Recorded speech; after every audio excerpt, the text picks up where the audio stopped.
Hi, everybody, and welcome to How to Read the Textbook.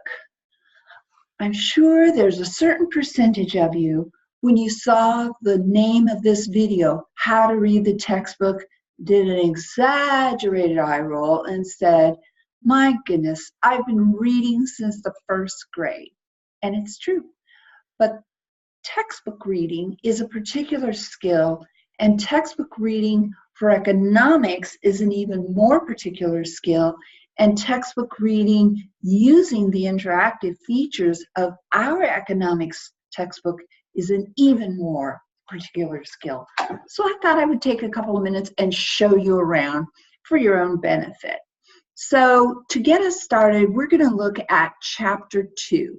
So let's go under Topic 1, and here's our interactive textbook here. I'm in MindTab, of course. The textbook is in MindTab. And we're under Interactive Textbook, Chapter 2, clicking on it, and here we go. Now, some people would say that you would start at the beginning. And if we were reading a novel, I'd be right there with you. But this is not a novel. Here's my suggestion on how to read this textbook. Don't start at the beginning, go to the end. Go first to the summary, which can be found right here. Read this little summary first. It's very, very short, but the points that make it into the summary are the points that the textbook author considers to be the most important. So read this first to kind of get a picture of what the textbook author wants you to really pay attention to. And then as you read the full textbook, you're going to be looking for these points and you're going to pay particular attention to them. So that's the first thing you should do. The second thing you should do is look at the key phrases. And the key phrases are right there, key concepts, right here after the textbook, the summary. So here are your words, your vocabulary, if you will, and these are important to know too. Now, every single one of these is going to be in bold in the textbook itself. And when you see anything in bold in the textbook, if you click on it, you're going to get a pop-up with a definition just like we saw here. But the point is, be looking for these and don't ignore them as you go along. So after that, it's probably okay to go ahead and start from the beginning and start reading through the textbook. But there are a couple things to consider as you go.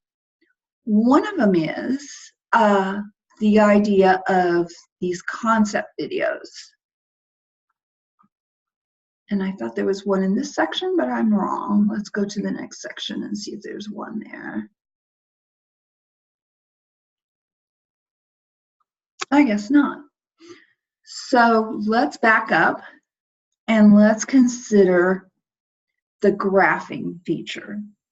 So often as students begin their journey through economics, one of the biggest challenges they face, at least early on, at least in their own minds, is understanding the graphing. If you've never done it before, it can be challenging and intimidating. So our textbook has this wonderful, wonderful capability here that lets you not just look at a graph like this, which is found in section, let's see, which section are we in? 2-1E in our textbook. It lets you mess with this graph and build it for yourself. So these little buttons along the side will let you look at it in various ways. First of all, when you click on graph, you'll see it just the way it's presented in the textbook. Want to see how they got that? Great. Click on see the graph built step by step. Look, each step, and you read this and see where they got these numbers, then more numbers, and I'm clicking on these buttons down at the bottom, more numbers, more numbers, more numbers, 4 numbers. And you can see this whole thing built step by step, and then you can return to the graph and probably understand it better. But here is a key feature that I think you're going to find very, very useful. When you click on Build the Graph Yourself, look at this. You can build that graph for yourself. I'm going to build a production possibilities curve here. And we're going to put some points on it. Point A is on the graph. We're going to put one that's outside and one that's inside. And we can look at this, and then we can compare that, show the correct graph. And here's our graph, and here's their graph. And we can see what we got right, what we got wrong, and we can try it again. This is a wonderful feature. And I would really encourage you to slow down as you go along to be sure that you understand what's going on with the graph all the way. And do this for every graph that you encounter. Finally, there are little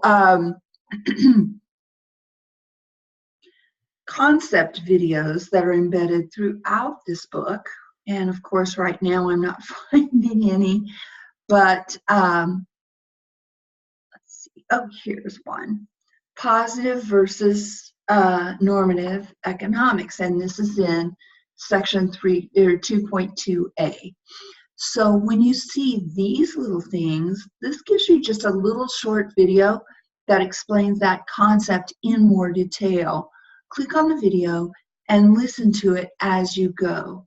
So you have graphing capabilities, you have video enrichment of the content as you go along. You have this wonderful chapter contents over here, so you can skip back and forth among the various components of the book. Start with the summary, read that first so that you know what to look for as you go through.